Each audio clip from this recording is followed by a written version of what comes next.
Um outro ponto muito importante para nós em termos de regime constitucional dos servidores públicos é a parte que trata de acumulação de cargos, empregos e funções públicas. Nesse caso, nós temos que analisar o artigo 37, inciso 16 e 17 da Constituição Federal.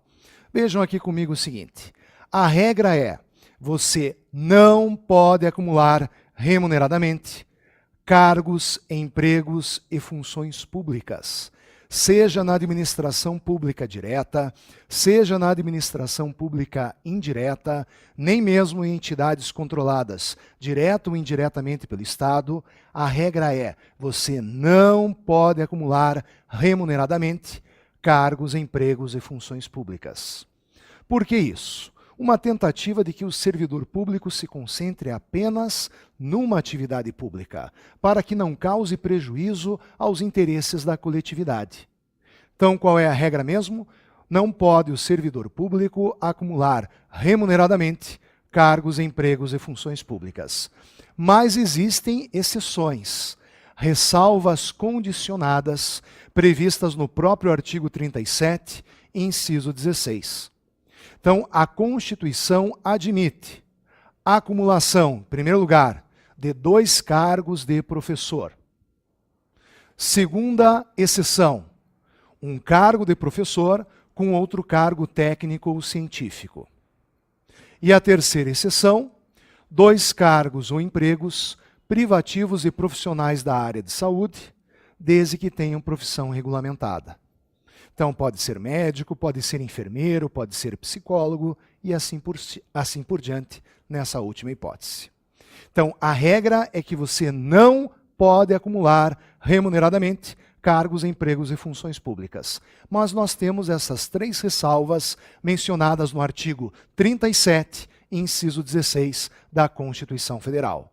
2 cargos de professor ou um cargo de professor e outro cargo técnico ou científico, ou 2 cargos ou empregos privativos e profissionais da área de saúde. Como eu tinha mencionado para vocês, são exceções condicionadas. Além de você ocupar esses 2 cargos ou esses 2 empregos, tem que existir, primeira condição, compatibilidade de horários. Nós não temos o dom da ubiquidade, não podemos estar em 2 lugares ao mesmo tempo. Então, a primeira condição é a compatibilidade de horários. E a segunda condição, respeito ao que determina o artigo 37, inciso 11 da Constituição Federal. O teto do funcionalismo público, atualmente, é o subsídio mensal percebido pelo ministro do Supremo Tribunal Federal. Ou seja, nem mesmo acumulando 2 cargos, você pode ultrapassar esse teto. O problema é que agora o artigo 37, inciso 11, menciona outros limites, dependendo do poder e dependendo da esfera pública.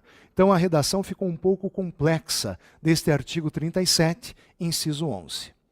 A minha maior preocupação é com a jurisprudência do Superior Tribunal de Justiça em relação à segunda ressalva que eu havia mencionado.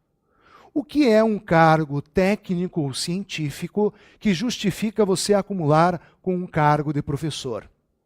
Seguindo a própria doutrina de Eli Lopes Meirelles, o Superior Tribunal de Justiça tem entendido o seguinte: um cargo técnico ou científico é aquele que tem uma tal especialidade, que justifica você lecionar a respeito daquela matéria com a qual você trabalha.